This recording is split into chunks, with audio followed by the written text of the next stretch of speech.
When your child melts down over socks or refuses a party they wanted to attend, you probably think, dramatic, oversensitive, just a phase, so you do what every parent does, toughen them up. You're fine, just go. But that response, it's making things worse. Those behaviors, SOS signals. Most parents miss them completely. Today, I'll show you 8 subtle signs of childhood anxiety. Signs that look like personality but are actually survival strategies. Most of us picture anxiety as shaking hands or visible panic. But in children, it rarely starts there. Instead, it hides behind behaviors we call something else. Difficult, stubborn, sensitive. You tell yourself, they'll grow out of it. But early anxiety doesn't fade on its own. It just gets better at disguising itself. Consider this real-world example. A 7-year-old girl, straight A student, never complained. Her teacher called a meeting. I'm worried about Emma. The parents were confused, but she's perfect. Exactly, the teacher said. She hasn't spoken in class in 3 weeks. Yesterday, I found her crying over a 98% on a test. The parents had missed every warning sign, not because they didn't care, but because their easy child wasn't disruptive. This happens constantly. Anxiety in children doesn't always look anxious. So let's change that. Here's what's happening inside your child's brain. Think of a smoke alarm that goes off every time you make toast, every time you light a candle, every time steam comes from the shower. Not because there's danger, it's just oversensitive. That's your anxious child's brain. Deep inside is the amygdala, their built-in alarm system. In anxious children, this alarm signals danger when there is none. New classroom? Alarm. Spelling test? Alarm. Making a mistake? Alarm. When that alarm goes off, their body responds like there's a real threat. Heart racing, stomach churning, muscles tense. So what looks like avoidance? Freeze mode? What looks like defiance? Fight mode? What looks like clinginess? Desperate search for safety? These aren't problems. They're coping strategies. And when we punish these behaviors or try to logic them away, we're telling that alarm to ring louder. This isn't a problem to fix. It's a message to decode. So let's decode it, starting with sign number 1. First, the child who insists on getting everything perfect. You see a motivated student, a responsible kid. But for anxious children, perfection isn't about achievement. It's about safety. Their brain learned mistakes equal danger. Not being good enough means not being safe. So they work harder. They erase and rewrite. They melt down over a single wrong answer. We call them little perfectionists, like it's cute. But underneath, a child who believes being less than perfect means something terrible will happen. These kids sacrifice play, sleep, joy, chasing an impossible standard. And when we celebrate achievements without acknowledging anxiety, we accidentally teach your worth is tied to performance, keep going. So they do, until they can't. What do? Praise process, not outcome. I noticed you studied even when it was hard. That's real strength. You asked for help when you were stuck. That takes courage. Normalize mistakes in real time. Oops, burned dinner. Pizza night. Got lost driving. Not perfect either. And never say, it's okay, after mistakes. Say, it's normal, or it happens to everyone. Okay, suggests tolerance. Normal means being human. Sign number 2, the quiet observer. Now here's where it gets tricky. Anxiety doesn't just show up as achievement pressure. Sometimes it's the opposite. The child who never causes problems, stays in background, polite, compliant, easy. When you have a child who doesn't fight you, who seems content watching from the sidelines, it's easy to think everything's fine. But sometimes that easy child is deeply anxious. They've learned staying invisible feels safer than being seen. They're not confident in their quietness. They're managing social fear by making themselves small. We miss it because they don't disrupt. They fade into the background, and we let them. That child alone at recess, they might be terrified of rejection. How do you help? Gentle exposure, not forced confidence. One friend over, not a party of 20. Notice courage in small moments. You said hi to that new student. That was brave. And let them know, being seen is safe. You taking up space makes me happy. Sign number 3, the irritable child. What about the one who seems angry all the time? This surprises parents. Sometimes anxiety doesn't look like fear. It looks like anger. You ask your child to put on shoes, they explode. Suggest a new food, they snap. Everything's a battle. So you think, difficult, defiant. But when your child's nervous system is on high alert, their brain interprets small requests as threats. And when threatened, it doesn't always choose flight or freeze. Sometimes it chooses fight. That anger, not defiance, defense. Imagine being on edge all day, shoulders tight, jaw clenched.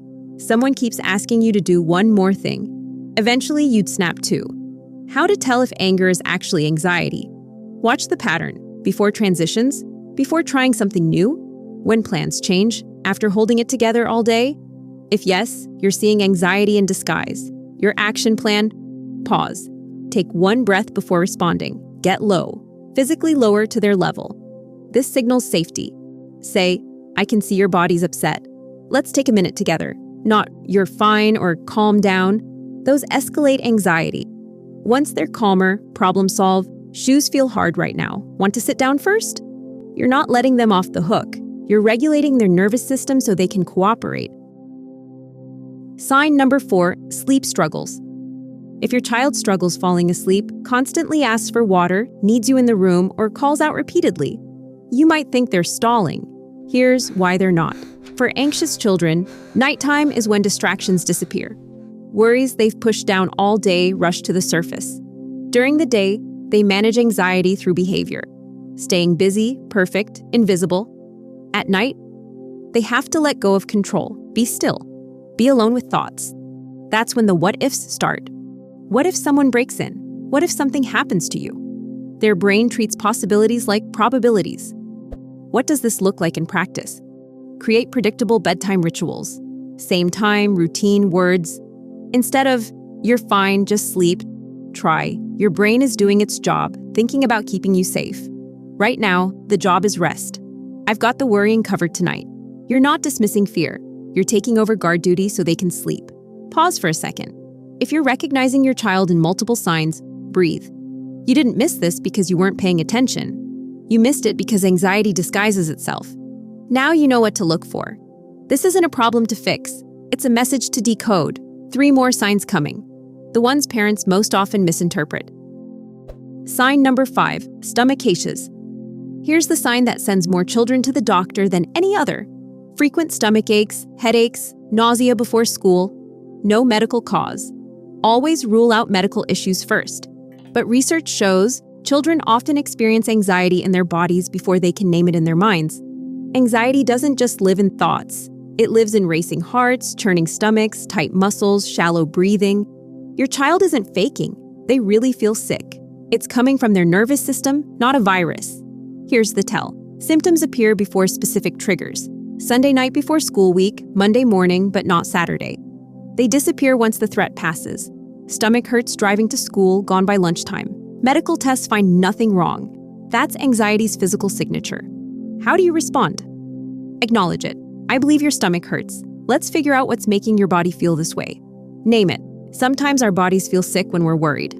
Anything on your mind? Give them tools, deep breathing, warm compress, connection before they leave. Sign number 6, avoidance disguised as preference. The child who says, I don't like parties or I don't want to go. Sounds like preference, right? But here's the key question.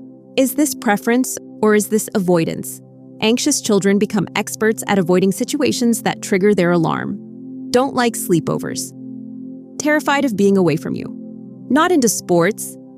Afraid of failing publicly. Just want to stay home. Social situations feel overwhelming.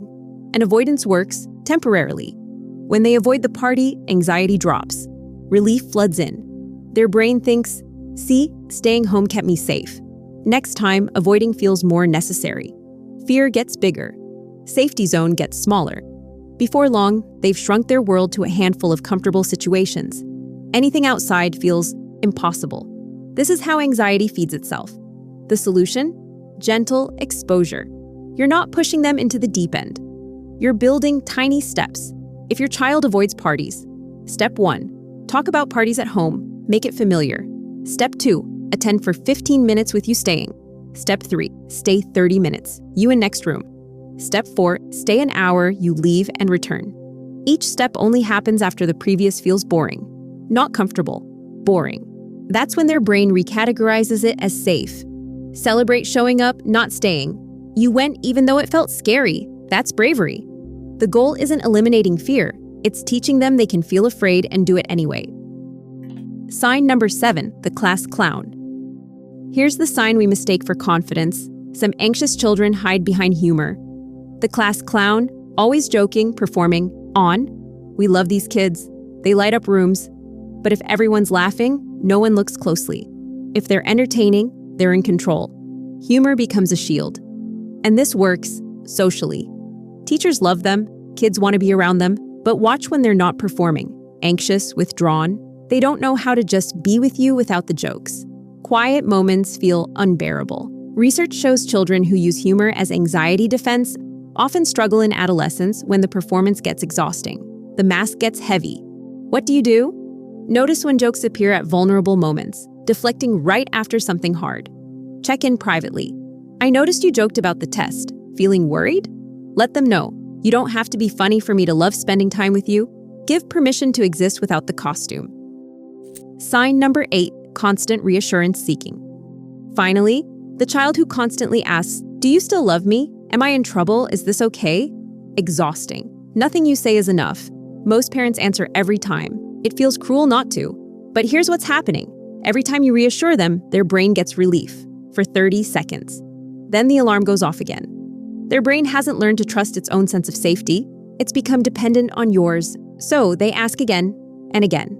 You're not building confidence. You're teaching them they can't trust themselves. How do you respond? Instead of constant reassurance, teach them to answer their own questions. That's a great question. What do you think? When they say, "I don't know," your brain is asking for help, but you have the answer inside you. Take a guess. First few times, they'll push back. This is good. They're learning to tolerate uncertainty, the core skill anxiety steals. Stay steady. The discomfort is temporary, the skill is permanent. I'm not going to answer that question because I trust you already know, and I'm right here while you figure it out. When they answer themselves, celebrate, you figured that out. That's what brave looks like. You're teaching them self-trust. Take a breath. If you recognized your child in these signs, I know you're feeling guilt, worry, maybe panic. How long has this been happening? Why didn't I see it? What if I made it worse? Stop. This doesn't mean something's broken. You haven't failed. Your child's brain is asking for help. Now you speak that language. Here's what to do in the next 24 hours. First, just observe. Don't try to fix anything yet. Notice which signs show up today and track the pattern. What happened right before? What time was it? How did you respond? What happened after? You're looking for patterns, not isolated incidents. Second, tell your child, "I'm learning new things about helping you when things feel hard. We'll figure this out together." You don't need to mention anxiety. You're saying, "I see you, I'm here." Third, remember, anxious kids aren't broken. They're wired to feel deeply. They notice what others miss. They care intensely. They feel everything. These aren't flaws. They're superpowers needing guidance. Notice patterns, not single moments. Name it without shame. Model calm under stress. Your nervous system regulates theirs. Seek support early. Anxiety is highly treatable when caught early. You're learning. That's exactly what your child needs. Recognizing these signs, that's the breakthrough, but knowing what anxiety looks like and knowing how to respond in the moment are two completely different skills. So here's the problem most parents face next. You've just identified the anxiety. Your child is melting down, refusing school, asking the same question for the 10th time, and you freeze. Do you comfort or push, accommodate or challenge? When is anxiety real and when is it avoidance? I break down exactly how to respond in this video. You just turned on the lights. Now, let's talk about what to do next.